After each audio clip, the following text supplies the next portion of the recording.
کیا آپ کو معلوم ہے کہ مسجد نبوی اور مسجد حرام کا پتھر کیوں ٹھنڈا رہتا ہے؟ اس کے بارے میں آج میں آپ کو بتانے جا رہا ہوں، بہت ہی غور سے سنیے گا۔ اور ایک بات میں اور آپ کو بتانے جا رہا ہوں کہ مسجد نبوی کو اور مسجد حرام کو کس انجینئر نے ڈیزائن کی۔ سب سے پہلے میں اس انجینئر کا نام بتا دوں تاکہ آپ کو جانکاری ہو جائے۔ مسجد حرام اور مسجد نبوی کی جو ڈیزائن کی تھی وہ مصری انجینئر ڈاکٹر محمد کمال اسماعیل تھے۔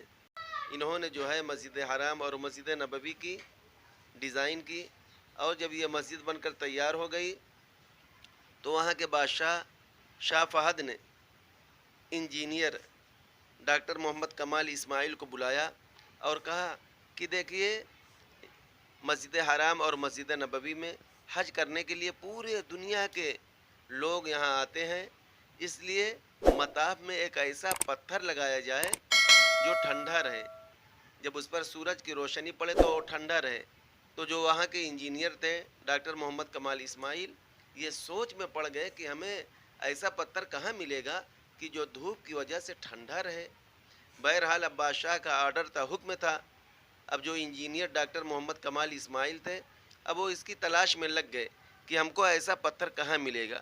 تلاش کرتے کرتے ڈاکٹر محمد اسماعیل جو ہے وہ مشرقی یونان کے گریس گئے، اور گریس میں ایک پہاڑ تھا۔ جب اس کمپنی کے مالک سے ملے اور کمپنی والوں سے بات کی تو کہا کہ ہاں، ہمارے پاس ایک پتھر ہے، سنگ مرمر ہے، جو دھوپ میں ٹھنڈا رہے گا۔ تو جو انجینئر تھے انہوں نے کہا کہ ٹھیک ہے، سودا کر لیا اور مکمل ہو گیا سودا جب مکمل ہو گیا تو وہاں سے پتھر آ گیا اور خانہ کعبہ میں لگ گیا۔ خانہ کعبہ میں لگنے کے بعد جب اس کی خصوصیت دیکھی گئی تو واقعی میں جب دھوپ اس پر پڑتی ہے تو وہ ٹھنڈا رہتا ہے، تو وہ تو کامیاب ہو گئے مسجد حرام میں۔ اب اس کے 15 سال کے بعد شاہ فہد نے پھر اسی انجینئر کو بلایا، حالانکہ وہ انجینئر ریٹائر ہو چکے تھے۔ بہرحال اس کو بلایا، کسی طریقے سے وہ انجینئر آئے اور ان سے کہا کہ جہاں سے آپ مسجد حرام کا سنگ مرمر خرید کے لائے ہیں، وہی سنگ مرمر آپ کو مسجد نبوی میں بھی لگانا ہے۔ اب وہ انجینئر جو ہے وہ پریشان ہو گئے کہ 15 سال کی بات ہے، اور ایک ہی پہاڑ تھا گریس میں، اس کو ہم نے آدھا خرید دیا تھا اور آدھا بچ گیا تھا۔ اب وہ انجینئر پریشان ہو گئے کہ ہم کس طریقے سے وہاں سے پتھر لائیں گے، سنگ مرمر لائیں گے۔ بہرحال وہ گئے گریس گئے۔ جب اس کمپنی سے بات کی تو اس کمپنی کے مالک نے کہا کہ 15 سال پہلے اس پتھر کو ہم نے بیچ دیا تھا، اس سنگ مرمر کو ہم نے بیچ دیا تھا۔ تو یہ جو انجینئر تھے ڈاکٹر محمد کمال اسماعیل، یہ بہت ہی پریشان ہوئے کہ اب کیسے بات بنے گی، کیا ہوگا۔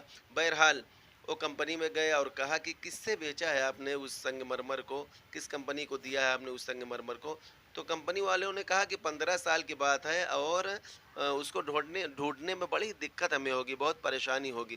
بہرحال انجینئر صاحب کے اصرار پر کمپنی والوں نے وعدہ کیا کہ ٹھیک ہے، ہم اگلے دن اس کو ڈھونڈیں گے۔